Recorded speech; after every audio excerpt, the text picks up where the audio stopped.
ठीक है बच्चों, तो शुरुआत करते हैं। हमारा नेक्स्ट पार्ट है उसी यूनिट का ही। मैग्नेटिज्म के देखो दो पार्ट होते हैं, एक होता है मैग्नेटिक इफेक्ट ऑफ करंट, ठीक है, सेकंड होता है मैग्नेटिक इफेक्ट ऑफ मैटर्स। इस मैग्नेटिक इफेक्ट ऑफ मैटर्स का हम थोड़ा सा पोर्शन हम मैग्नेटिक इफेक्ट ऑफ करंट में पढ़ चुके, जिसमें हमने बार मैग्नेट के बारे में स्टडी किया था। मैं बस बहुत जल्दी उसको गो थ्रू करवाऊंगा, ठीक है। इजी टॉपिक है, छोटा टॉपिक है, ठीक है। और मेरे ख्याल से 4-5 क्लासेस में खत्म हो जाना चाहिए, मतलब नेक्स्ट नेक्स्ट वीकेंड तक ये खत्म हो जाना चाहिए, ठीक है, वाला चैप्टर। तुम्हारी पूरी यूनिट फिर फिनिश हो जाएगी, फिर हम स्टार्ट करेंगे EMI. It is also very important and related to magnetic effect, तो वहीं से ही कैरी ऑन चलता रहेगा, ठीक है। तो देखो, हमने पढ़ा था मैग्नेटिक इफेक्ट ऑफ करंट में, सबसे पहले हमने ये पढ़ा था कि अगर दो कोई इलेक्ट्रिकली न्यूट्रल हैं, ठीक है, बॉडीज हैं या पार्टिकल्स हैं, चार्जेस हैं, ठीक है, अगर उनके बीच में कोई फोर्स हो रहा है तो फोर्स केवल इलेक्ट्रिकल फोर्स ही होगा, अनलेस अनटिल कि वो मूव ना कर रहे हैं। मूव नहीं करते रहने चाहिए, लेकिन अगर वो मूव कर रहे हैं, ठीक है, तभी उसके बीच में क्या होगा बच्चों, मैग्नेटिक फोर्स होगा। ये हमने देखा था, ठीक है, मैग्नेटिज्म में हमने देखा था। फिर उन्होंने बार मैग्नेट के बारे में स्टडी किया था। बार मैग्नेट के बारे में हमने देखा था बच्चों कि जो हमारी मैग्नेट होती है उसके कितने पोल्स होते हैं बच्चों, दो पोल्स होते हैं, ये देखा था हमने, ठीक है। एक नॉर्थ पोल होता है और एक साउथ पोल होता है। इवन अगर मैं इसको कट भी कर दूंगा बीच में से, अगर मैं कट भी कर देता हूँ, तो इसका second part automatically south pole बन जाएगा और इसका first part automatically north pole बन जाएगा, ठीक है। और आप सभी को पता है कि नॉर्थ पोल से हमारे मैग्नेटिक फील्ड लाइंस जनरेट होती हैं, मतलब जहां से एमिनेट होती हैं और एस पे जाके मिलती हैं वापस, ठीक है। इस तरीके से हमने देखा था। उसके बाद हमने बच्चों बार मैग्नेट में हमने मोनोपोल के बारे में बात की थी कि मोनोपोल कभी भी एग्जिस्ट नहीं कर सकता है बार मैग्नेट में, ठीक है। और इसमें हम यहाँ पे पोल स्ट्रेंथ का कॉन्सेप्ट लाए थे, क्योंकि आपको पता है यहाँ पे दो पोल, एक नॉर्थ पोल एक साउथ पोल, तो वहां पे उसके बारे में पोल स्ट्रेंथ के बारे में कॉन्सेप्ट लेके आए थे। पोल स्ट्रेंथ का मतलब क्या होता है बच्चों, कि कितना उसके अंदर मैग्नेटिक इफेक्ट है, कितना उसके अंदर मैग्नेटिक इफेक्ट है। तो उसी के बेसिस पे हमने पोल स्ट्रेंथ के बारे में स्टडी किया था, जिसकी यूनिट क्या बताई थी, मेरे ख्याल से एम्पियर मीटर बताई थी मैंने, ठीक है, एम्पियर मीटर बताई थी मैंने। अब उसके बाद हमने मैग्नेटिक डायपोल मोमेंट पढ़ा था बच्चों। मैग्नेटिक डायपोल मोमेंट क्या बताता है, मान के चलो कि एक नॉर्थ पोल है और एक साउथ पोल है, ठीक है, इन दोनों के बीच में लेंथ है एल, ठीक है, इस पे प्लस एम होता है और इस पे माइनस एम होता है। और मैग्नेटिक डायपोल मोमेंट की डायरेक्शन हमेशा माइनस एम से प्लस एम होती है। तो एम की वैल्यू क्या होती है बच्चों, एल, और उसकी एम उसकी स्ट्रेंथ, ठीक है। यहाँ पे केवल एल ही वेक्टर क्वांटिटी है, एल वेक्टर क्वांटिटी होता है, ठीक है। तो एल की भी डायरेक्शन कहाँ से कहाँ लेंगे, अगर ये डायरेक्शन वाइज है तो एल की भी एस से एन लेंगे, ठीक है। यूनिट हो जाएगी इसकी, देखो इसकी मीटर एम्पियर मीटर थी, तो पूरी की बन जाएगी एम्पियर मीटर स्क्वायर। फिर अगर याद हो तो, अगर हमने एक डाइपोल लिया है, ठीक है, ये एन है, ये एस है, तो इसके एक्सिस पर हमने निकाली थी मैग्नेटिक फील्ड। मैग्नेटिक फील्ड निकाली थी हमने एक्सिस पे, वो कितनी निकली थी, mu naught upon 4 pi two M upon R cube, ठीक है। एम की वैल्यू क्या थी बच्चों, एम की वैल्यू वही होगी जो मैं बता चुका हूँ, एल इंटू फोर्स एम, ठीक है।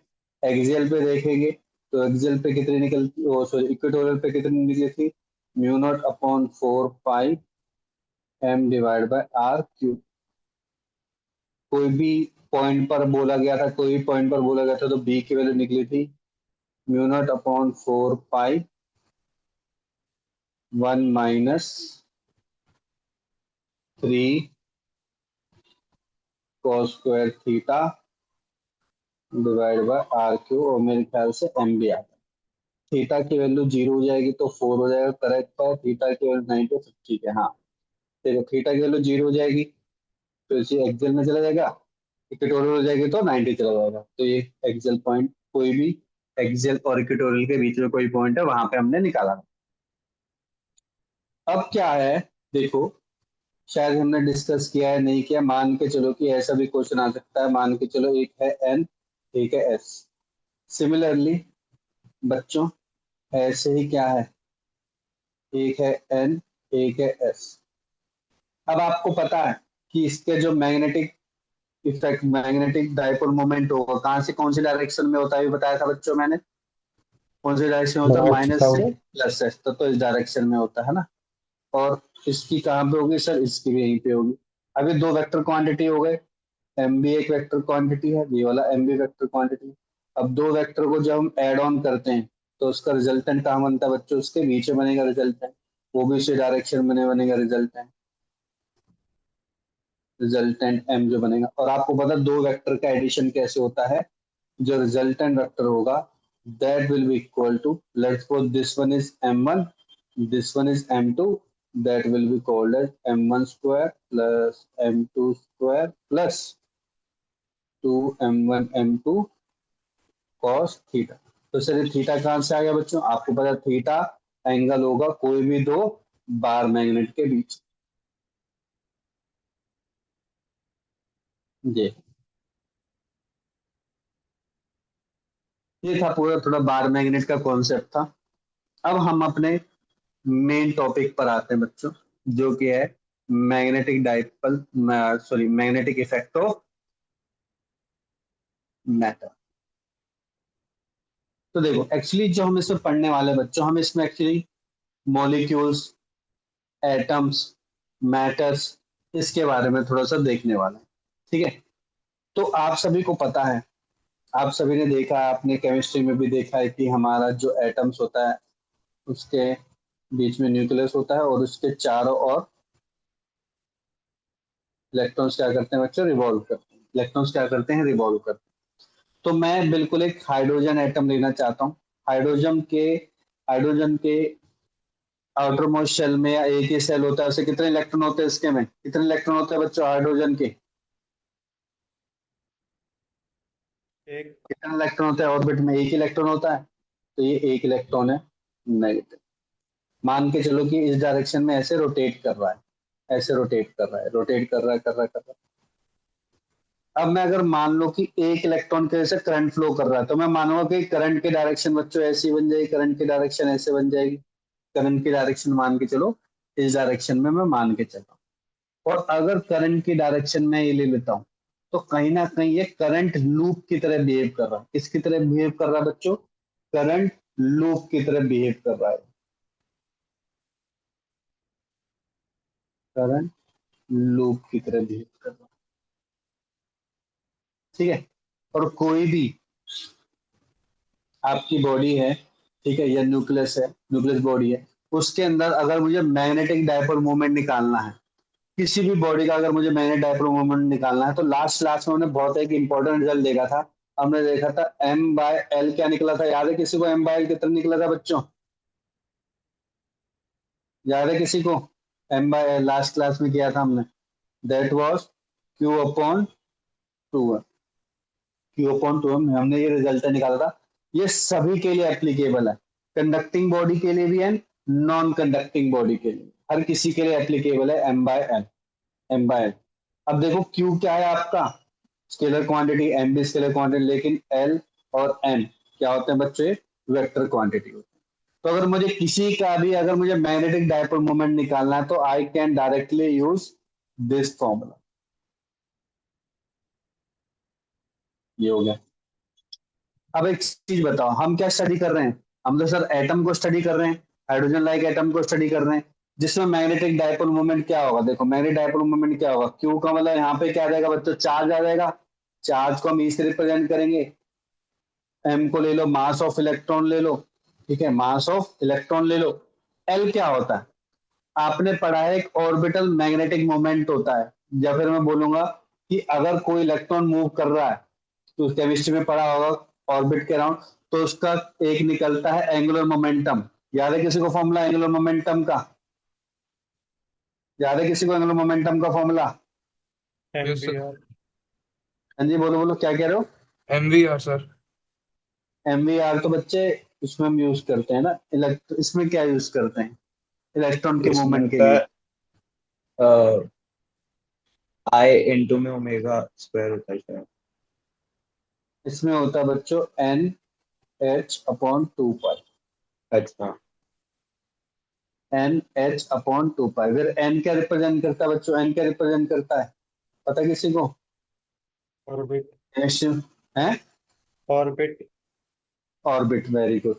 एन रिप्रेजेंट करता है ऑर्बिट, कौन से ऑर्बिट में घूम रहा है। एच क्या है यहाँ पे बच्चों, एच क्या है यहाँ पे, H lens constant. Constant. Lens time constant है। Constant.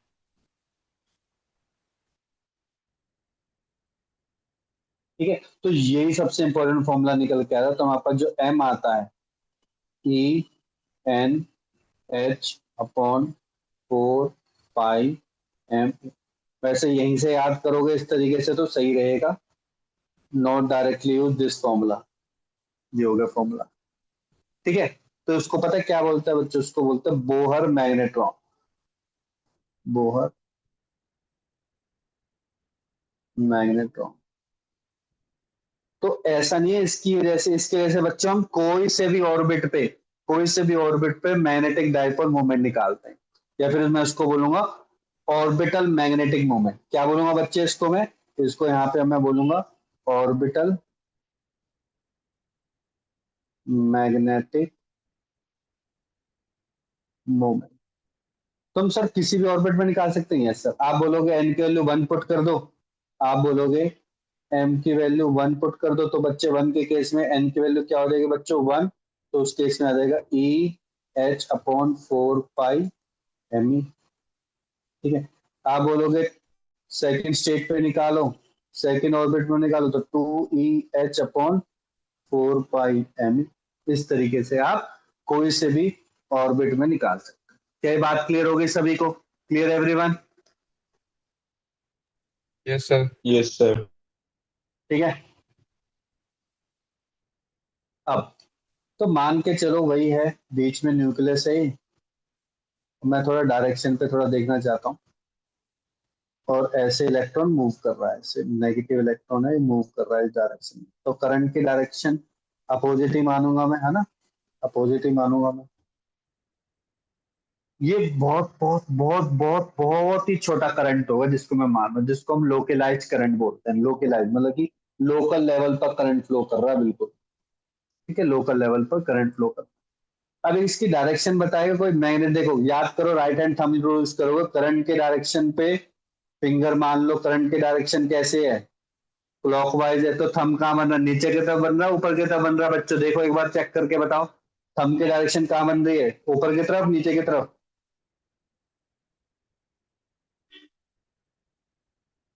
Right hand palm rule use करो, जल्दी से बताओ कहाँ बन रही है।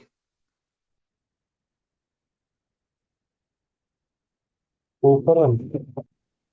ऊपर कहाँ बन रही है बच्चे, थंब नीचे है, घुमाओ फिंगर।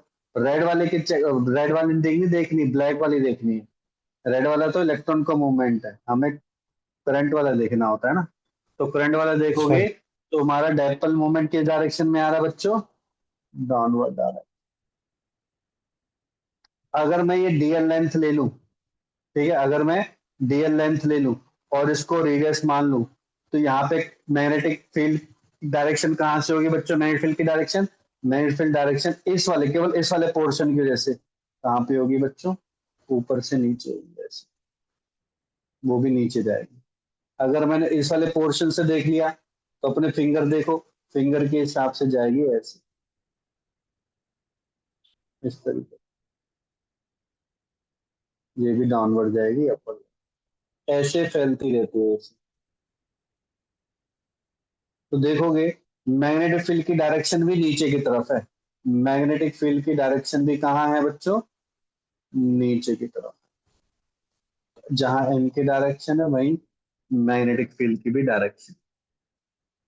तो अगर इस स्मॉल जो लोकलाइज करंट है, लोकल लेवल पे करंट है, अगर मैं इसका टाइम पीरियड निकालने की कोशिश करूं, या फिर टाइम पीरियड के थ्रू करंट निकालने की कोशिश करूं, तो हमने देखा था, हमने क्या पढ़ते हैं, टोटल चार्ज अपॉन में टोटल टाइम। लेकिन यहाँ पे क्या होगा, एक जो टाइम पीरियड होगा उसको मैं एक फंडामेंटल टाइम पीरियड लेके चलूंगा, that will equal to E upon में टी। और आपको पता है अगर ये रिवॉल्व कर रहा है, अगर ये बच्चों रिवॉल्व कर रहा है, कैसे रिवॉल्व कर रहा है, इलेक्ट्रॉन ऐसे रिवॉल्व कर रहा है, तो इसमें कुछ ना कुछ क्या होगा, एंगुलर फ्रीक्वेंसी होगी, that will become 2 pi omega. यही होगी। और आपको पता है ओमेगा का फॉर्मूला, आपको पता है ओमेगा का फॉर्मूला क्या होता है बच्चों? ओमेगा का फॉर्मूला होता है, नहीं, वी का फॉर्मूला होता है ओमेगा इंटू आर।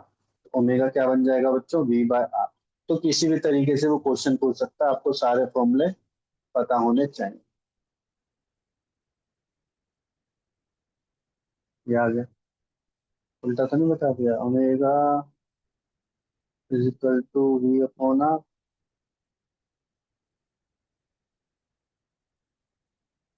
तो वी बाय आर। ठीक है भाई, गलत बता दिया ना, गलत कर दिया, फॉर्मूला थोड़ा सा गलत कर दिया। सर टाइम पीरियड का। ये होता है ना, 2 पाई बाय ओमेगा होता है, यस सर। और यहाँ पे क्या रहेगा बच्चों? V by R. इसका मतलब क्या हुआ? जितना ज्यादा ऑर्बिटल का रेडियस कम होगा उतना ही ज्यादा बच्चों करंट होगा। ये देखो, ये और नो?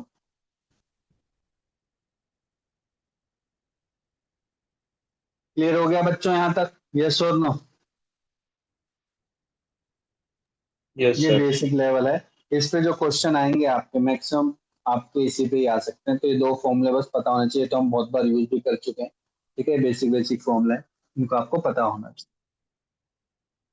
ये टॉपिक केवल जेई मेन में ही आता है, तो उसके एक ही क्वेश्चन ही आता है, जो 25 में से मैक्सिमम एक ही क्वेश्चन आता है इसका। ठीक है, ये चीज पता होनी चाहिए। तो एडवांस में इसका कोई ज्यादा यूज नहीं है। ठीक है, हाँ, इसकी एप्लीकेशन थोड़ी बहुत यूज कर सकता है एग्जामिनर। प्रो मैग्नेटिक इंडक्शन है ना आपका, उसमें जाके वो थोड़ा ज्यादा एप्लीकेशन वाइज पूछता है क्वेश्चन। आप देखोगे कि जब एडवांस क्वेश्चन देखोगे तो मैग्नेटिक फील्ड के कम है, मैग्नेटिक इंडक्शन के ज्यादा है। ठीक है, मैग्नेटिक वो है ना आपका दूसरा चैप्टर है जो ईएमआई। ठीक है, इलेक्ट्रोमैग्नेटिक इंडक्शन, उसमें ज्यादा क्वेश्चन आते हैं क्योंकि उसमें ज्यादा एप्लीकेशन वाइज कॉन्सेप्ट। चलो तो ठीक, अब देखो, यहाँ पे हम सबसे पहले मटेरियल पढ़ेंगे, लेकिन मटेरियल जानने से पहले हम थोड़ा थोड़ा हम कोई मैटर के बारे में जानना चाहते हैं। ठीक है, हम मैटर के बारे में जानना चाहते हैं। तो मान के चलो एक ऐसा मटेरियल है जिसके अंदर एटम्स हैं। ठीक है, मान के चलो एटम्स प्रेजेंट है, और इंडिविजुअल एटम में, ध्यान सुन लो, इंडिविजुअल एटम का किसी का भी मैग्नेटिक डायपोल मोमेंट नहीं है। कोई भी एटम में मैग्नेटिक डायपोल मोमेंट है ही नहीं उसका। Sir magnetic dipole moment, sir formula क्या होता है मैग्नेटिक डायपोल मोमेंट का? अगर आपको बेसिकली याद हो, मैग्नेटिक डायपोल मोमेंट का फॉर्मूला होता है I N A होता है, या फिर अभी हमने किया था, क्या किया था? ENH/4πm। दोनों ही केस में अगर कोई भी मटेरियल इस कंडीशन को फॉलो नहीं कर रहा है, तो वो उस एटम का, या फिर मैं बोलूंगा उस मटेरियल में, उस मटेरियल के एक एटम का मैग्नेटिक डायपोल मोमेंट क्या है बच्चे? जीरो। और अगर मैग्नेटिक डायपोल मोमेंट जीरो है, तो उसकी वजह से overall all magnetic dipole moment भी जीरो होगा। अगर एक का जीरो है तो सबका ही जीरो होगा। और अगर ऐसा हो गया है, तो उसकी वजह से मैग्नेटिक फील्ड भी क्या होगा बच्चों उस केस में? जीरो। जीरो। ऐसा मटेरियल आएगा, इस मटेरियल का क्या नाम है? मैं थोड़ा बस आगे जाके बताऊंगा, बस मैं आपको अभी बता रहा हूँ कि अगर कोई ऐसा मैटर है, मटेरियल है, जिसके इंडिविजुअल एटम का मैग्नेटिक डायपोल मोमेंट नहीं है, तो डेफिनेटली बात है सभी का भी नहीं होगा, सबको ऐड करूंगा। और अगर मैग्नेटिक डायपोल मोमेंट किसी का भी नहीं है, तो उस वजह से मैग्नेटिक फील्ड भी क्या होगी बच्चों? उसकी जीरो होगी। यहाँ तक बात क्लियर हो गई? यहाँ तक बात क्लियर है? बेसिकली बात, बेसिक बात क्लियर होगी सभी को? यस ठीक सर। है, अब मान के चलो कि कुछ कुछ ऐसे मटेरियल्स हैं जिसका इंडिविजुअल एटम का बच्चों क्या है? Magnetic dipole moment. कुछ ना कुछ है उनका मैग्नेटिक डायपोल मोमेंट ऐसे। इंडिविजुअल एटम का तो है। ठीक है, और ये कैसे है बच्चों? रैंडमली नेचर में, रैंडम नेचर में।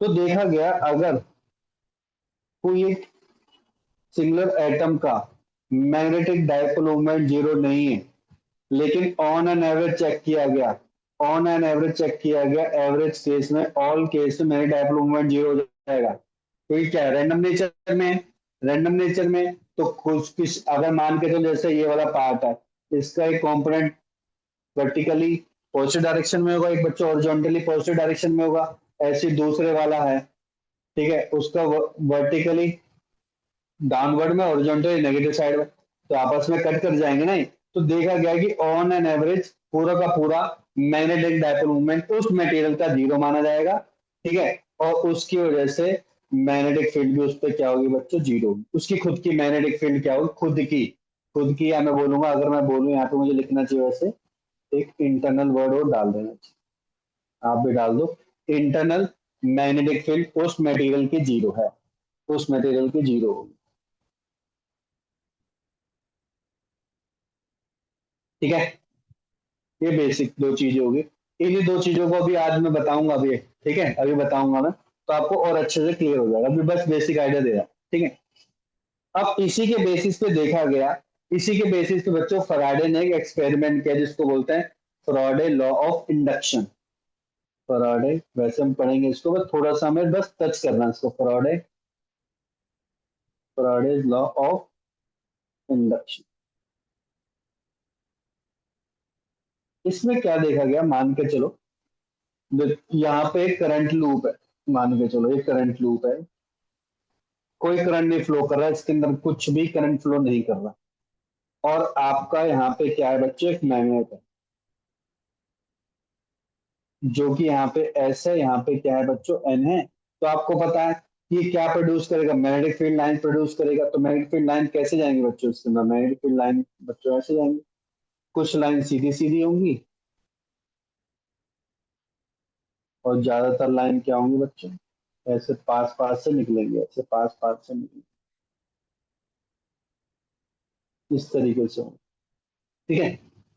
तो इसके अंदर एक भी मैग्नेटिक फील्ड लाइन नहीं जा रही है, इसके अंदर एक भी मैग्नेटिक फील्ड लाइन नहीं जा रही है, ये क्या कर रही है, टर्न करते जा रही है, ऐसे टर्न करते, ये भी कुछ टाइम बाद क्या होगी, टर्न कर जाएगी, ठीक है। लेकिन ध्यान से देखो, जैसे ही मैं जैसे ही मैं बच्चों इसी बार मैग्नेट को क्लोज ले आता हूं सर्कुलर रिंग के, और अभी भी इसके अंदर कोई करंट नहीं फ्लो कर रहा है, कोई भी करंट फ्लो नहीं कर रहा है, तो करंट जीरो है। तो आप देखोगे यहाँ पे, जैसे ही, ध्यान से देखना, जैसे ही यहाँ से मैग्नेटिक फील्ड लाइंस क्रॉस होंगे, और आपको मैं बता चुका जब मैग्नेटिक फील्ड लाइन क्रॉस होती है तो उसको हम क्या बोलते हैं बच्चों, पता है, जब magnetic field line close area में क्रॉस करते हैं तो उसको हम फ्लक्स। क्या बोलते हैं, फ्लक्स बोलते हैं। तो इसी फ्लक्स की वजह से बच्चों, इसी फ्लक्स की वजह से जो क्रॉस कर रही है ना, इसी फ्लक्स की वजह से बच्चों इसके अंदर करंट फ्लो होता है, करंट फ्लो होता है। और करंट इस तरीके से फ्लो होता है, ध्यान से सुनना है, करंट इस तरीके से फ्लो होता है कि, अब ध्यान से देखो, अब इसको देखो, अब इसको देखना इसकी डायरेक्शन, अब मैं अलग से बनाने की कोशिश करता हूँ। देख, ये मैंने करंट लूप बनाया, करंट में इस तरीके से डायरेक्शन में करंट फ्लो होने लग गया। अब अपना राइट हैंड यूज करो, जो करंट की डायरेक्शन है उसको फिंगर को कर्ल करवाओ, तो आप देखोगे जो आपका मैग्नेटिक डायपोल मूवमेंट है ना, मैग्नेटिक डायपोल मूवमेंट है, उसकी डायरेक्शन बच्चों कहाँ आ रही है, उसकी डायरेक्शन लेफ्ट साइड में आ रही है। चेक करके देखो आ रही है कि नहीं आ रही, चेक करो।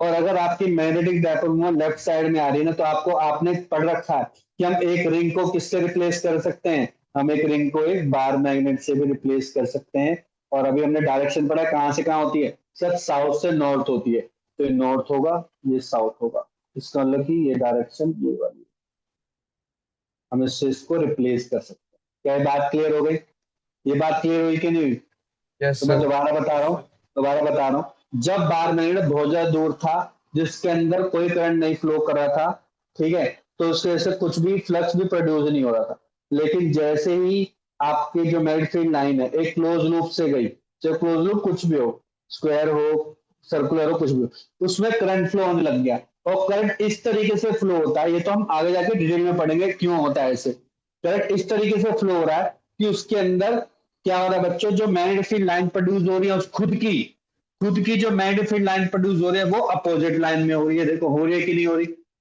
आप ध्यान से देखोगे जब फील्ड लाइन, जब इसको मैंने बार मैग्नेट से ऐसे रिप्लेस किया तो इसकी फील्ड लाइन कहाँ होंगी, होंगी कम, होंगी कम, लेकिन होंगी तो इसी डायरेक्शन में ही। यस और नो,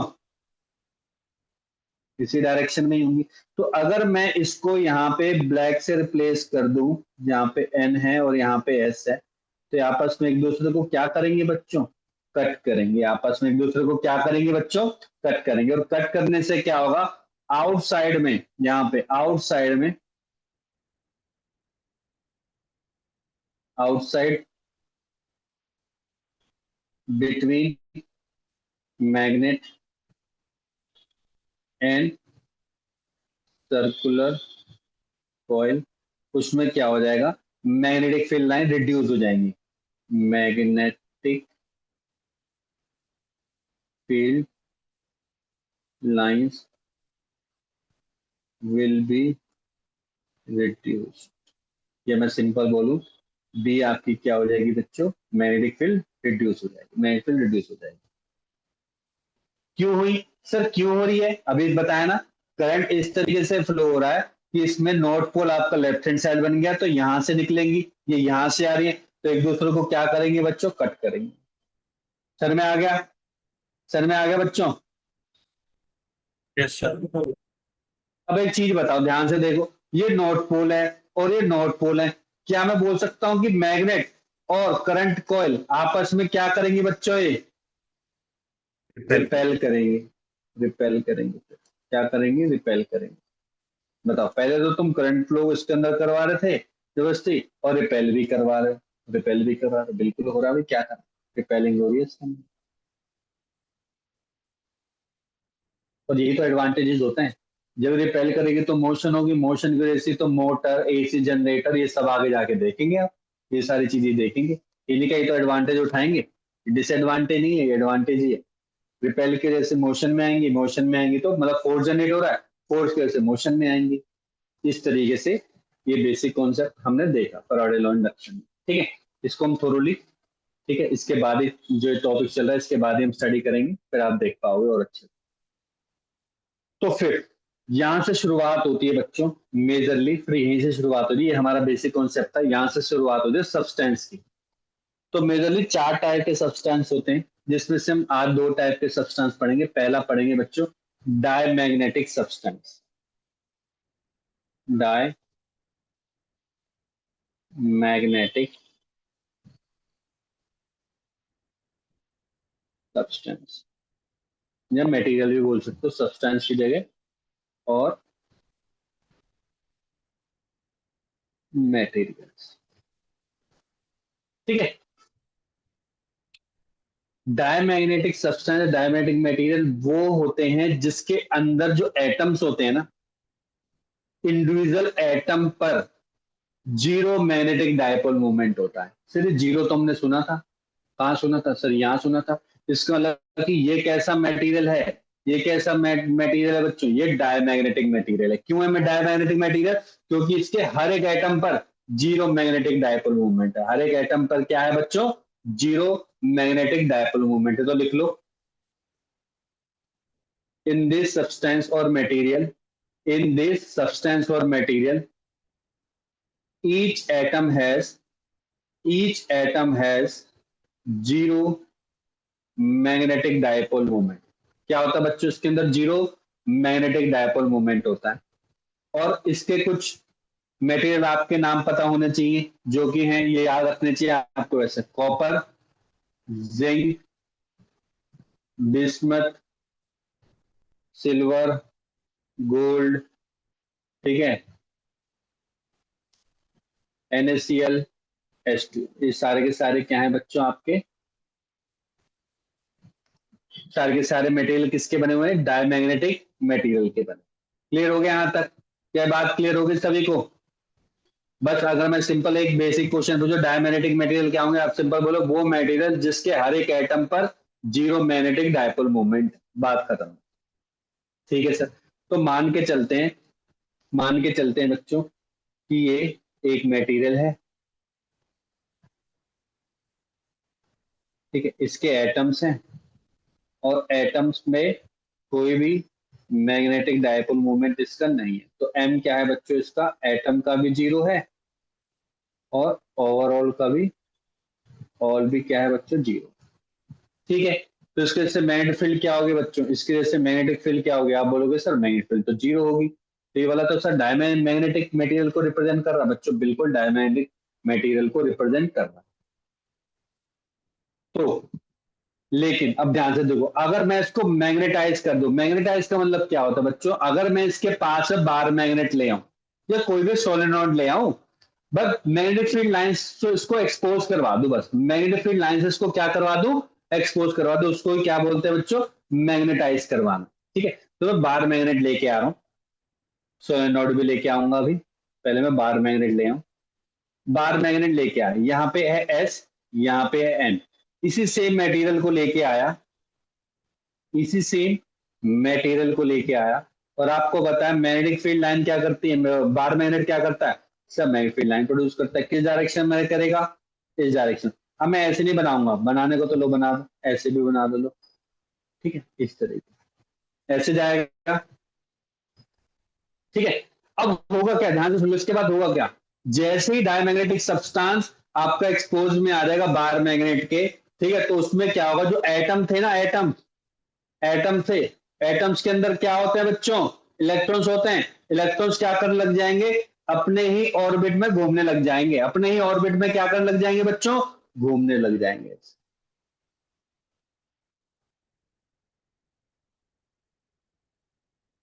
ऐसे नहीं, उल्टी डायरेक्शन बनानी पड़ेगी, ऐसे घूम रहे हैं।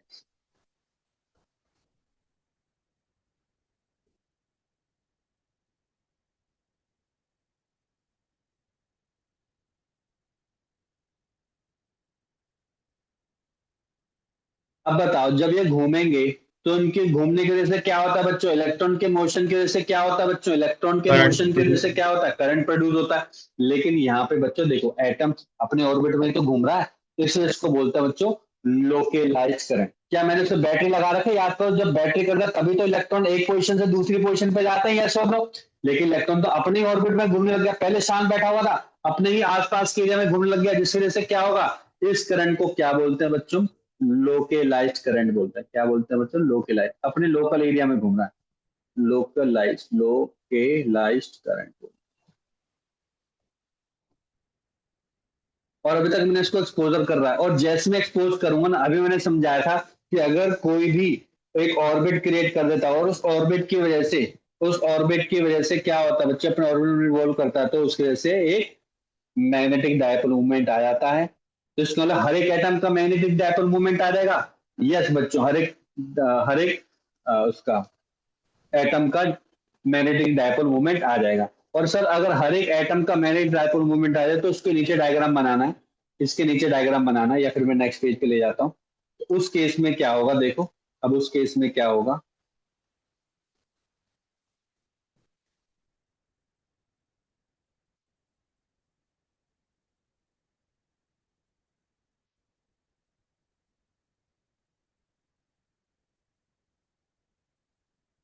ये साउथ है, ये नॉर्थ है, मैग्नेटिक फील्ड इस डायरेक्शन में है।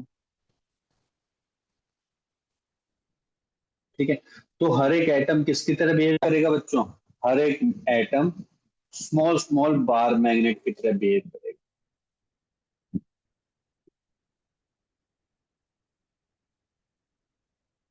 और अगर आप डायरेक्शन देखो, मैंने डायरेक्शन जानबूझ के बनाई थी, ये आपका नॉर्थ पोल है।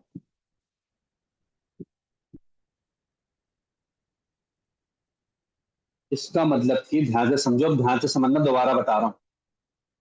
डायमैग्नेटिक सब्सटेंस वो था जिसके अंदर कुछ भी मैग्नेटिक डायपोल मोमेंट नहीं था, ओवरऑल भी नहीं था, मैग्नेटिक फील्ड भी नहीं थी इसके अंदर। लेकिन जैसे ही मैंने उसको एक्सपोज किया, किसने एक्सपोज किया, बार मैग्नेट में एक्सपोज किया, या फिर मैं बोलूंगा मैग्नेटिक फील्ड लाइंस में एक्सपोज किया, तो उसके सारे के सारे एटम किसकी तरह बिहेव करने लग गए बच्चों, मैग्नेटिक इफेक्ट प्रोड्यूस करने लग गए। और जैसे मैग्नेटिक इफेक्ट प्रोड्यूस करने लग गए, तो ये ऑटोमेटिकली आपका नॉर्थ पोल बन गया और ये आपका साउथ पोल बन गया।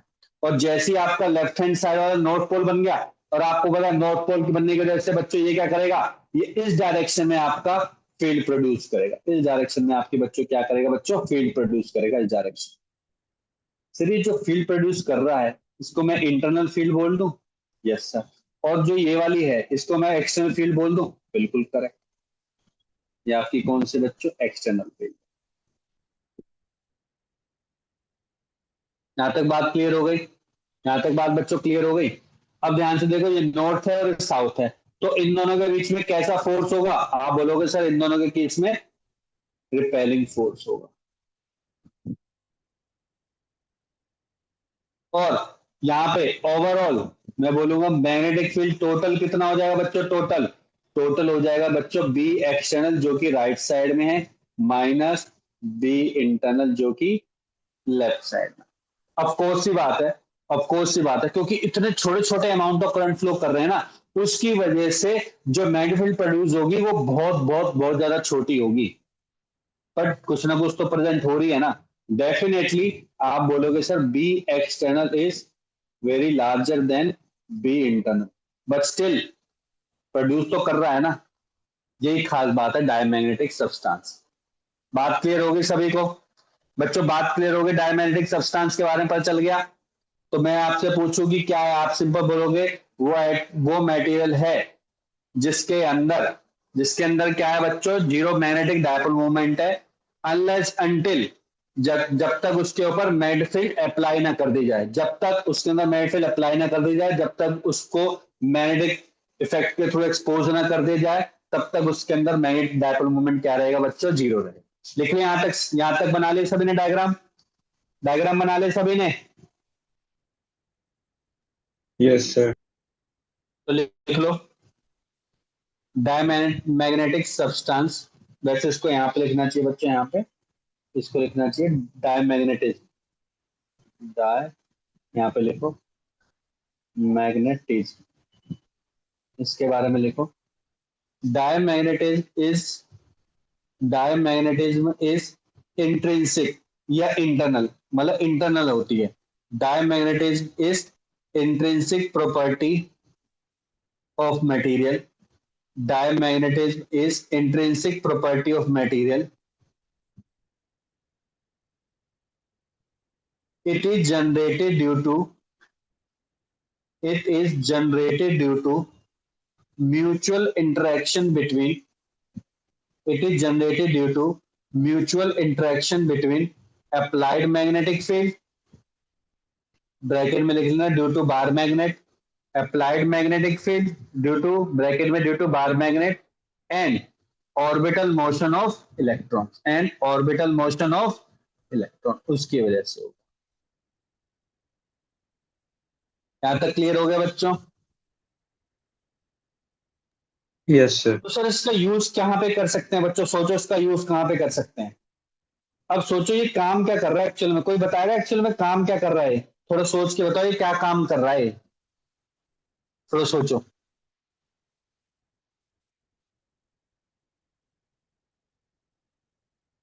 कहाँ पे इसका यूज हो सकता है।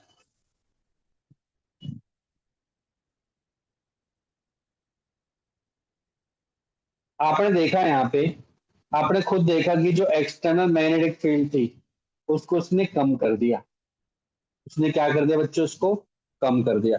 इसका मतलब कि अगर मैं बोलूं, अगर मुझे मैग्नेटिक इफेक्ट को कम करना है, अगर कोई भी रीजन में मेरे को मैग्नेटिक इफेक्ट को कम करना है, तो मैं वहां पे क्या कर दूं, वहां पे डायमैग्नेटिक सब्सटेंस को प्लेस करवा दूं। सर में आ गया, सर में आ गया बच्चों, यस और नो, क्लियर हो गई बात। अगर मैं डायमैग्नेटिक सब्सटेंस को प्लेस करवा दूंगा तो उसकी वजह से क्या होगा, मैग्नेटिक फील्ड क्या हो जाएगी बच्चों, इनसाइड, वो क्या हो जाएगी बच्चों, रिड्यूस हो जाएगी। क्लियर, दिस पॉइंट क्लियर हो गया सभी को, वन श्योर है, जय हितेन क्लियर हो गया। Yes, sir. Yes, sir. ठीक है तो लिख लो, लिखो, Yes, sir. if a diamagnetic substance is placed, if a diamagnetic substance is placed inside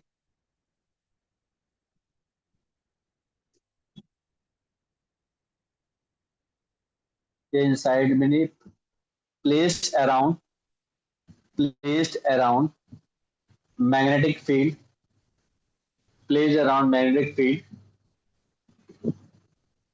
then the magnetic field will be lesser than external magnetic field. The magnetic field will be lesser than external magnetic field. And diamagnetic substance also repel the bar magnet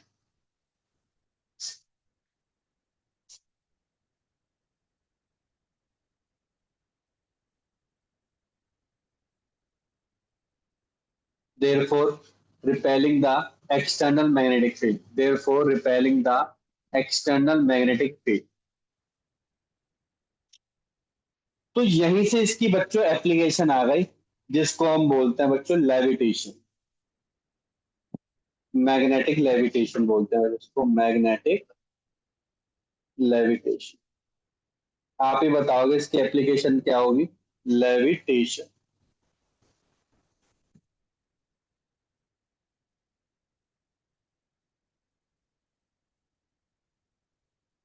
तो देखो, मान के चलो कि एक मेरा क्या है बच्चे, यहाँ पे एक सोलेनोइड है,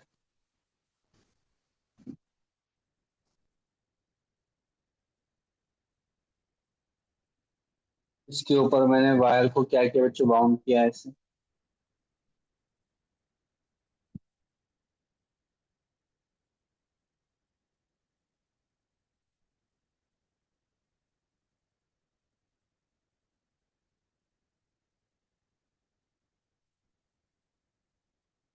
ठीक है, यहाँ पे मैंने स्विच लगा दिया और यहाँ पे मैंने बैटरी लगा दी। जैसे ही मैंने स्विच को बच्चों क्लोज किया और बैटरी की वैल्यू ज्यादा थी, तो बैटरी में करंट आपको पता है इसी डायरेक्शन में जाएगा, करंट करंट जाने लगेगा इस डायरेक्शन में। ठीक है, जैसे ही करंट इसके अंदर जाने लग जाएगा, तो ये मान के चलो ये बन गया नॉर्थ पोल और ये बन जाएगा बच्चों साउथ पोल। और जैसे ही नॉर्थ पोल बन जाएगा, और नॉर्थ पोल के बनने से क्या होगा बच्चों, आपको पता है यहाँ से मैग्नेटिक फील्ड प्रोड्यूस होगी। कहाँ से सर मैग्नेटिक फील्ड प्रोड्यूस होगी? एक्सटर्नली बच्चों, इस डायरेक्शन में आपकी मैग्नेटिक फील्ड प्रोड्यूस होगी, ऐसे।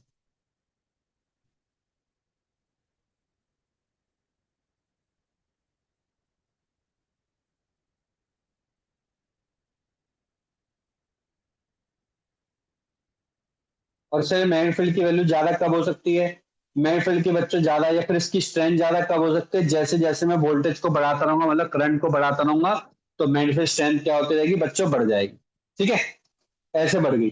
अब जैसे ही मैं क्या करूंगा, ध्यान सुन लो, जैसे ही मैं क्या करूंगा, यहाँ पे एक, मान के चलो मैंने एक डायमैग्नेटिक सब्सटेंस रख दिया, मैं लेके आया और मैंने क्या किया, कौन सा कलर यूज करूं, ग्रीन। एक डायमैग्नेटिक सब्सटेंस ऐसे हाथ से पकड़ा और उसको छोड़ दिया, हाथ से पकड़ा और उसके मैग्नेटिक फील्ड के ऊपर छोड़ दिया।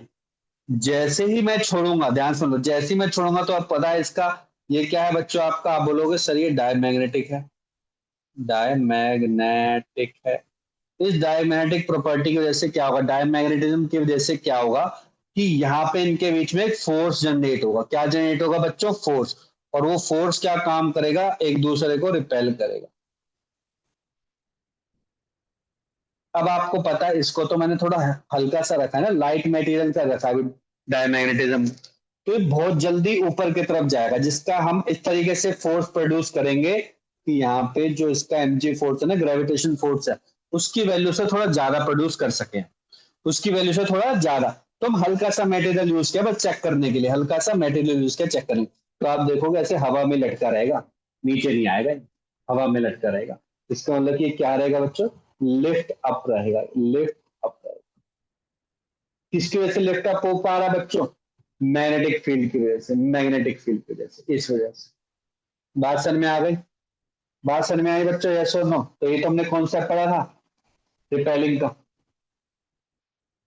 अब एक चीज बताओ, इसका कहाँ पे यूज होता है बच्चों? आपने सुना मैग्नेटिक लेविटेशन, आपकी एक तरीके की क्या होती है बच्चों, आपकी ट्रेन होती है, जो आप देखते नहीं हो यहाँ पे चाइना में, जापान में, कोरिया में 300, 350, 400 किलोमीटर की स्पीड से चल रही है। वो पता है क्यों चल रही है? क्योंकि वो डायरेक्ट ट्रेन के ट्रैक पे नहीं चलती है, ट्रेन के ट्रैक से ऊपर चलती है, ऊपर, मतलब फ्रिक्शन तो होता ही नहीं है, फ्रिक्शन केवल एयर का फ्रिक्शन होता है, जो आपका ट्रैक होता है उसके वजह से फ्रिक्शन ही प्रोड्यूस नहीं होता, और फ्रिक्शन नहीं प्रोड्यूस होने का मतलब क्या है बच्चों, ये आपका मान के चलो ट्रैक है आपका, ठीक है, और ट्रैक से ऊपर चलती है ऊपर।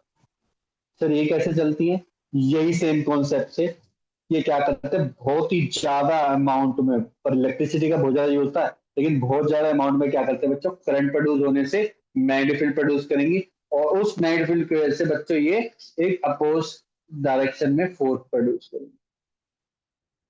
सोचो कितना ज्यादा अमाउंट ऑफ फोर्स होता होगा, कितना ज्यादा मास होता है ट्रेन का, है ना, बिलीव दिस। और उसमें ही अगर जी की और मल्टीप्लाई कर दोगे तो इतना ज्यादा फोर्स मुझे जनरेट करवाना पड़ेगा, लेकिन फ्रिक्शन क्या हो जाएगा, खत्म।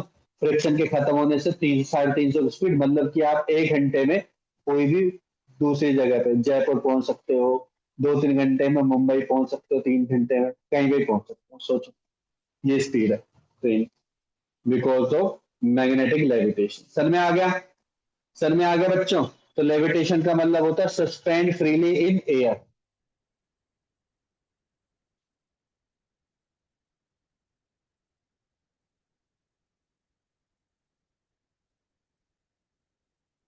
क्लियर हो गया ये वाला चीज, सभी को क्लियर हो गया। Yes, sir. ठीक, एक और मटेरियल पढ़ेंगे बच्चों, पैरामैग्नेटिक सब्सटेंस।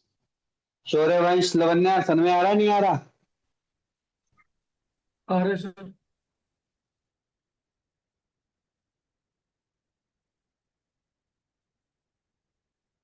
तो आज हम ये दो मटेरियल के बारे में पढ़ेंगे बस।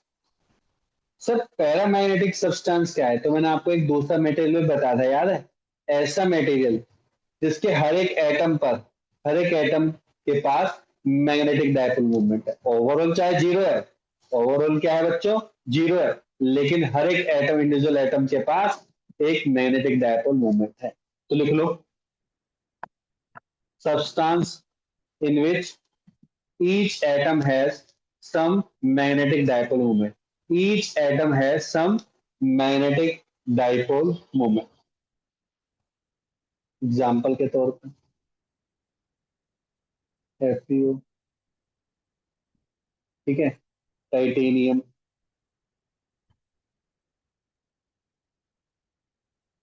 एल्यूमिनियम, ठीक है, ये आपके क्या है बच्चों, पैरामैग्नेटिक सब्सटेंस। तो ये बिहेव कैसे करते हैं, इसका डायग्राम में मैं बना चुका हूँ। रैंडम नेचर में रहते हैं सभी, रैंडम नेचर में,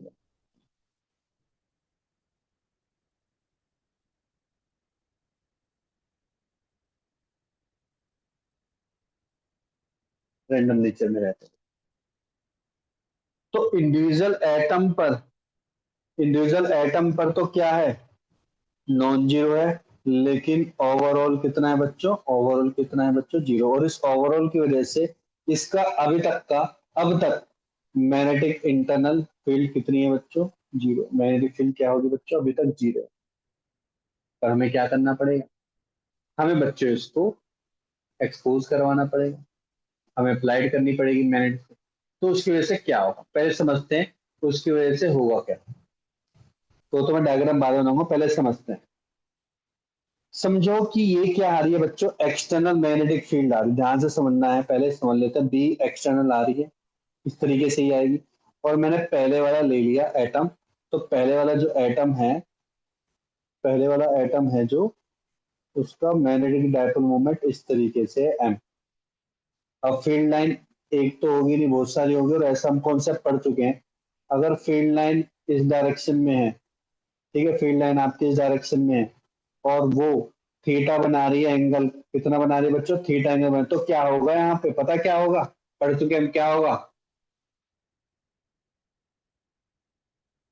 बच्चों इस केस में फिर।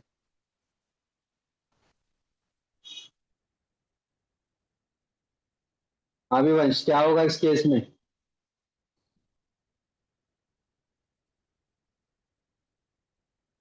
अरे मैग्नेटिक फील्ड इस डायरेक्शन में है, मैग्नेटिक डायपोल मोमेंट इस डायरेक्शन में है, तो क्या रोटेट होने की कोशिश नहीं करेगा, भूल गए, टॉर्क जनरेट करेगा, नहीं यहाँ पे क्या करेगा, टॉर्क जनरेट करवाएगा, और टॉर्क जनरेट करवाने से क्या करेगा, ये अलाइन हो जाएगा। किस डायरेक्शन में अलाइन हो जाएगा, जिस डायरेक्शन में आपकी इलेक्ट्रिक फील्ड, तो क्या लग जाएगा बच्चों, अलाइन होने लग जाएगा in the direction of, in the direction of magnetic. तो सर जितने भी हैं सभी के सभी कोशिश करेंगे, यस बच्चों सभी के सभी कोशिश करेंगे, सभी के सभी कोशिश करेंगे। तो किसकी वजह से हो पाया बच्चों, ये किसकी वजह से हो पाएगा, एक्सटर्नल इलेक्ट्रिक फील्ड की वजह से। तो अगर अगर मैं एक्सटर्नल मैग्नेटिक फील्ड प्रोड्यूस कर दूंगा, ठीक है, उसकी वजह से क्या होगा बच्चों, अलाइनमेंट बढ़ जाएगी।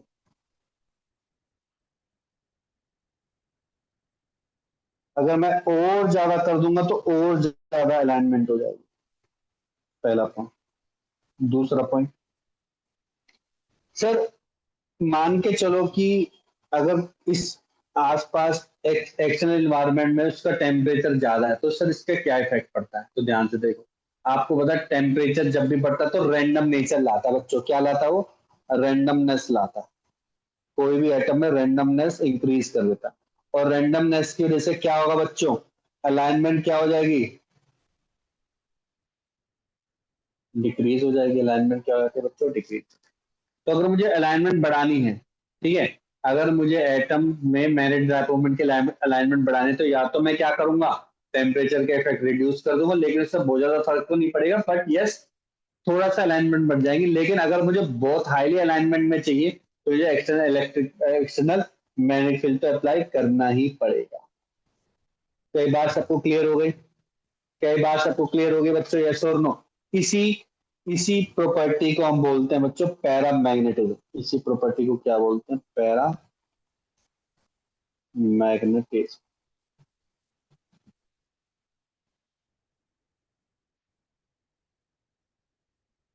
बना ले सभी ने बना लिया बच्चों।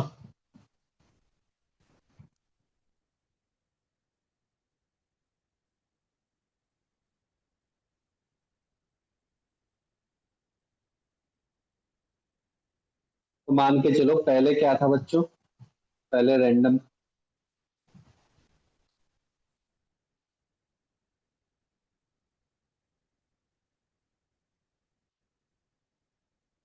रैंडमनेस शो कर रहे थे। जैसे ही मैं इनको बार मैग्नेट से एक्सपोज करवाया, यहाँ पे साउथ है, यहाँ पे नॉर्थ है, इस डायरेक्शन में आप बी एक्सटर्नल, तो सारे के सारे क्या, क्या सारे के सारे, सारे के सारे जो एटम थे उनका मैग्नेटिक डाइपोल मोमेंट किस डायरेक्शन में हो जाएगा बच्चों, लेफ्ट में हो जाएगा, राइट में हो जाएगा, किस डायरेक्शन में हो जाएगा, लेफ्ट में हो जाएगा, राइट में हो जाएगा।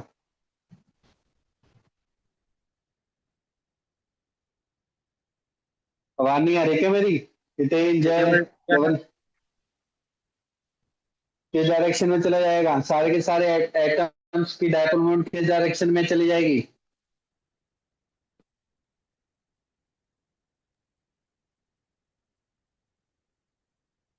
Left left. लेफ्ट में कैसे चली जाएगी, अभी क्या समझाए थे देर से मैंने, लेफ्ट में कैसे चली जाएगी, अभी बताया कि टॉर्क कहाँ पे लग रहा है, टॉर्क लग रहा है राइट, उसको घुमाएगा कितनी डायरेक्शन में घुमाएगा, जहां पे एक्सटर्नल फील्ड होगी उस डायरेक्शन में घुमाएगा, तो लेफ्ट को जाएगी। जिस डायरेक्शन में एक्सटर्नल मैग्नेटिक फील्ड है उसी डायरेक्शन में अलाइन हो जाएंगी, जिस डायरेक्शन में मैग्नेटिक फील्ड है उसी डायरेक्शन में क्या हो जाएंगी बच्चों, अलाइन हो जाएंगे। अगर ये उस डायरेक्शन में अलाइंड हो जाएगी, तो ये ऑटोमेटिकली सारी की सारी जो एक्सटर्नल फील्ड होगी, तो इंटरनल फील्ड होगी, वो कहाँ की तरफ जाएंगी, सर वो भी in the direction of external field जाएंगी। इसका मतलब कि ये आपका नॉर्थ पोल बन जाएगा और ये आपका साउथ पोल बन जाएगा, और यहाँ पे अब इनके बीच में अट्रैक्टिव फोर्स रहेगा, होगा कम लेकिन अट्रैक्टिव फोर्स रहेगा।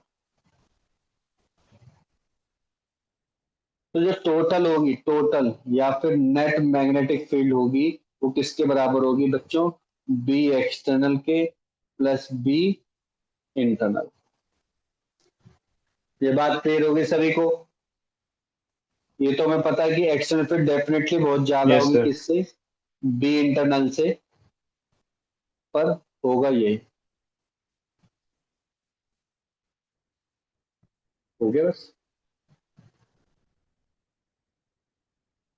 और इनके बीच में क्या होगा, अट्रैक्टिव फोर्स तो रहेगा ही। तो लिखो,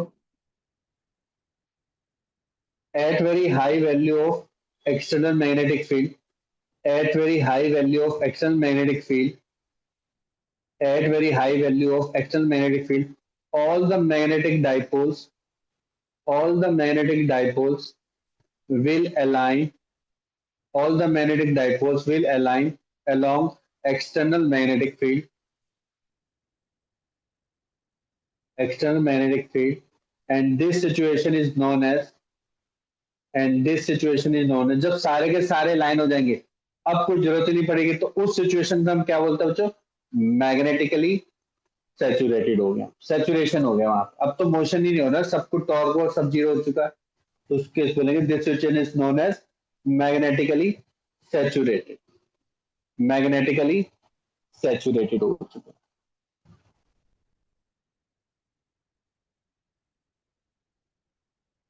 ठीक है, तो अगर ये डायग्राम के फॉर्म में आ जाए क्वेश्चन, ध्यान से बताना, आपको मेरे को बताना है कि कौन सा इसमें डायमैग्नेटिक है, कौन सा इसमें पैरामैग्नेटिक है। ये एक मटेरियल है, ठीक है,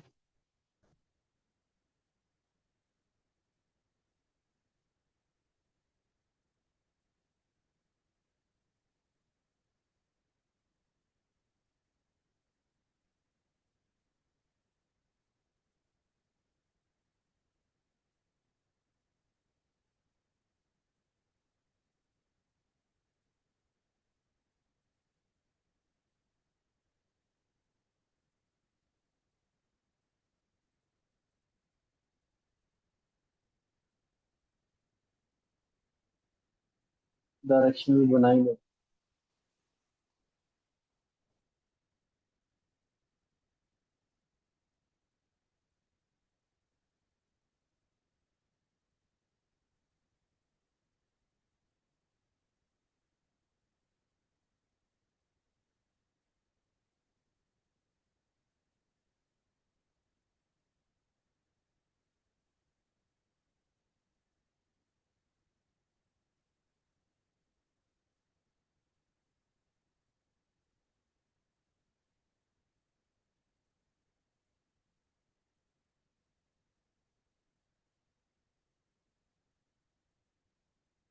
अच्छा, पहले वाला कौन सा मटेरियल लग रहा है आपको, कौन सा लग रहा है पहले वाला मटेरियल, अभी गर्भित कौन सा लग रहा है, Paramagnetic. पैरामैग्नेटिक क्यों लग रहा है,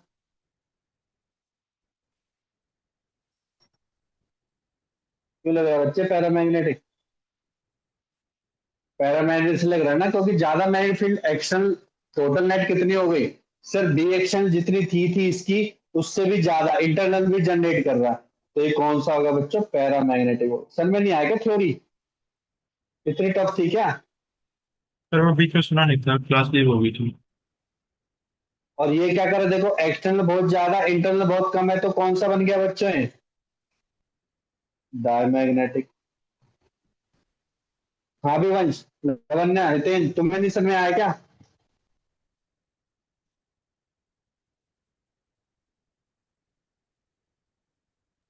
आगे सर आ गया। तो बोल क्यों नहीं रहे हो, आवाज तो नहीं आ रही आपकी, निकालने का टाइम आ गया।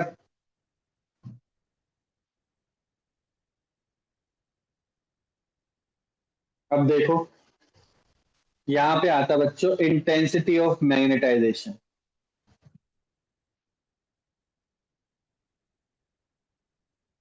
अभी थोड़ा थियोटिकल पोर्शन चलेगा, न्यूमेरिकल भी आते हैं इसमें। जिसको हम आई से रिप्रेजेंट करते हैं। ये क्या बताता है बच्चे, सिंपल बताता है। आई जो होता है वो क्या होता है, वो होता है magnetic dipole moment per unit volume. वो क्या बताता है बच्चों, इंटेंसिटी बताता है, कितनी इंटेंसिटी है उसकी, कितनी मैग्नेटाइजिंग की इंटेंसिटी है, मैग्नेटिक इफेक्ट की इंटेंसिटी कितनी है उसके अंदर। तो लिखो, it is defined as the magnetic dipole moment per unit volume. It is defined as the magnetic dipole moment per unit volume. Formula लिखो इसका। डायरेक्शन से पता चल रहा है कि वेक्टर क्वांटिटी होगी। सर डायरेक्शन क्या होगी, वही डायरेक्शन होगी जो डायरेक्शन डायपोल मोमेंट की है, मतलब कि along the direction of magnetic dipole moment. तो सर यूनिट क्या होती है, आप सभी को पता है मैग्नेटिक डायपोल मोमेंट की होती थी sir M into L. M की थी ampere metre, ampere metre square divide by metre cube. Ampere metre square divide by metre cube. तो इसकी क्या होगी बच्चों, एम्पियर पर मीटर, पर मीटर इसकी यूनिट बन गई। तो अगर मैं डायमेंशन फॉर्मूला लिखूंगा बच्चों तो इसका क्या बन जाएगा, M zero L minus one T zero A one. Simple. तो अगर मैं फोर बार मैग्नेट के लिए कैलकुलेट करूं, बार मैग्नेट के लिए, ठीक है, अगर मैं बार मैग्नेट के लिए कैलकुलेट करता हूं तो मान के चलो कि कोई सा भी शेप ले लो बार मैग्नेट का, सिंपल है। ये लेंथ हो गई एल, इस डायरेक्शन में तो डेफिनेटली नॉर्थ होगा, साउथ होगा, ये एल है, ठीक है। इसका प्लस एम होगा और ये माइनस एम होगा। तो फॉर्मूला क्या बोला सर आपने, सर फॉर्मूला बोला I is equal to M by V. Sir M का फॉर्मूला क्या होता है, सर एम का फॉर्मूला होता है एम इंटू एल, याद हो तो ये पढ़ा हमने, एम इंटू एल। और वॉल्यूम क्या होता है, एरिया इंटू लेंथ। ये एरिया हो गया cross sectional area,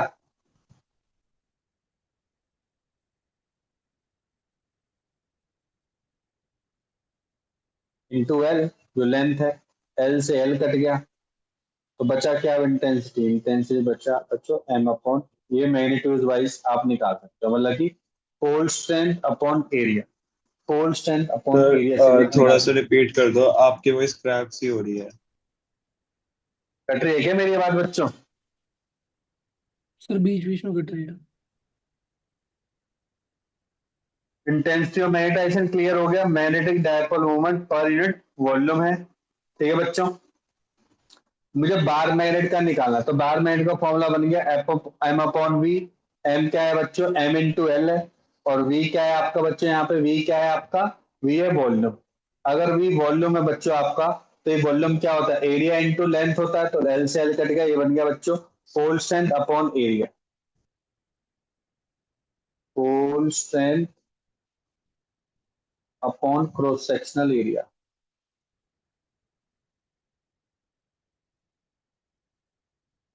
cross sectional area. Sir आप अभी क्यों बता रहे हो, क्योंकि मैं किन दो मटेरियल के लिए निकालने जा रहा हूँ, डायमैग्नेटिक सब्सटेंस के लिए और पैरामैग्नेटिक सब्सटेंस के लिए, इनके लिए मैं निकालने जा रहा हूँ। लिख लिया, यहां तक लिख लिया? यस इतने सर। लिख लिया वंश, ठीक है। तो लिखो फोर, फोर, अभी हमने लिखा था बार मैग्नेट के लिए, अब लिखो फोर डायमैग्नेटिक सब्सटेंस के लिए।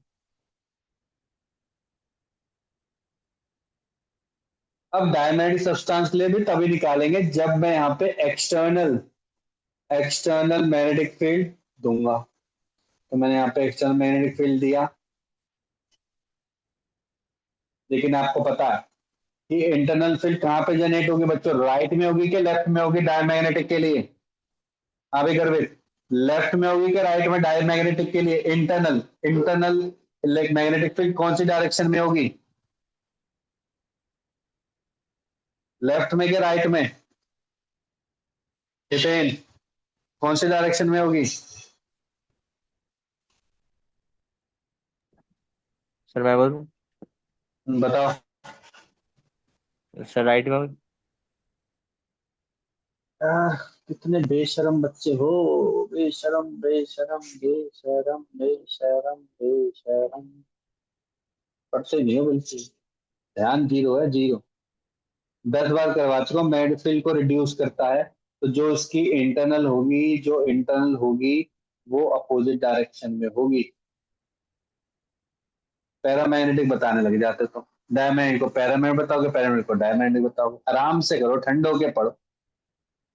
जो इंटरनल होगी उसी की वजह से मैग्नेटिक डायपोल मूवमेंट भी किस डायरेक्शन में होगा आपका, इसी डायरेक्शन में होगा। तो आपकी इंटेंसिटी और मैग्नेटाइजेशन भी किस डायरेक्शन में होगी बच्चों, आपकी इसी डायरेक्शन में, इसी डायरेक्शन में होगी आप। इसका मतलब कि अगर मैं इंटेंसिटी की डायरेक्शन देखो, इंटेंसिटी एंटी पैरेलल होता है किसका, बी एक्सटर्नल का। एंटी पैरेलल होता है किसका, बी एक्सटर्नल के, आपस में एंटी पैरेलल होते हैं।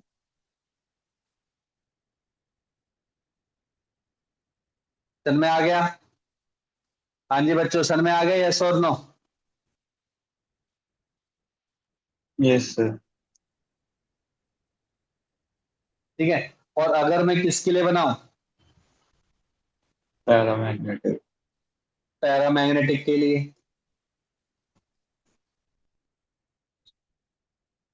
पैरामैग्नेटिक के लिए क्या होगा, अगर मैं इसको एक्सटर्नल मैग्नेटिक फील्ड दूं, बी एक्सटर्नल, तो मेरी मैग्नेटिक एंटी फील्ड कौन सी पोजिशन। डायरेक्शन प्रोड्यूस होगी, आपने देखा था उसी डायरेक्शन में अलाइन हो जाती है जिस डायरेक्शन में एक्सटर्नल फील्ड होती है। तो आपकी बी इंटरनल भी इसी डायरेक्शन में होगी। अगर बी इंटरनल इस होगी तो मैग्नेटिक डायपोल मूवमेंट ओवरऑल इस डायरेक्शन में होगा, और फिर उसकी इंटेंसिटी भी उसी डायरेक्शन होगी। मतलब कि सारे के सारे अलाइन कर जाएंगे जिस डायरेक्शन में आपकी, जिस डायरेक्शन में बच्चों आपकी क्या होगी, एक्सटर्नल फील्ड। क्लियर हो गया? सर में आ गए सभी को? Yes sir. नाम जरूर याद होने चाहिए। नाम क्या थे, याद है? नाम क्या थे सभी के?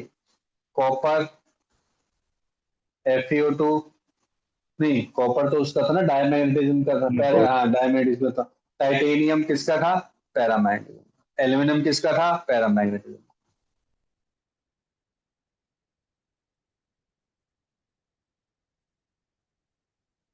ठीक है बच्चों, लिख लिया यहां तक, सभी ने लिख लिया?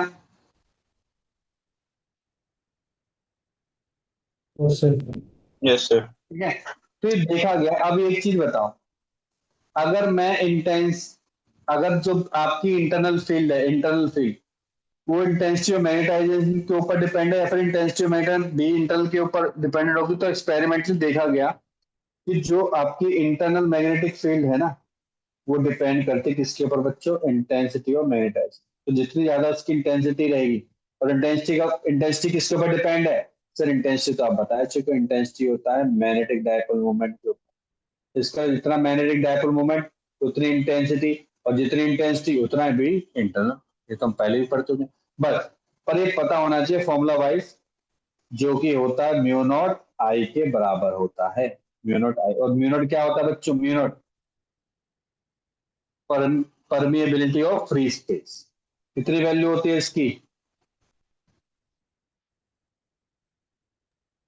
4 × 10⁻⁷ 7। 4 पाई इंटू 10⁻⁷। ठीक है, जो भी इसकी ऐसा यूनिट। ठीक है, क्लियर हो गया बच्चों यहां तक सभी को? ठीक है। तो अगर मैं, दोबारा देखो, अब अगर मैं इसको यहाँ पे लिखूं, कहाँ पे, डायमैग्नेटिज्म के केस से लिखूं, तो आपने देखा था बी नेट कितना आया था, मेरा बी नेट आया था बच्चों, B external minus B internal. और बी इंटरनल को मैं कैसे लिख सकता हूँ सर, बी इंटरनल को लिख सकता हूँ माइनस के mu naught times I, minus के म्यू नॉट टाइम्स आई। इसके लिए सर लिख सकता हूँ डायमैग्नेटिज्म। और सर फिर पैरामैग्नेटिज्म के लिए क्या लिख सकता हूँ, पैरामैग्नेटिक के लिए लिख सकता हूँ बच्चों B net equal to B external plus B internal. और यहाँ पे बी इंटरनल क्या है बच्चों, बी इंटरनल है plus mu naught I, plus mu naught I. ठीक है बच्चों।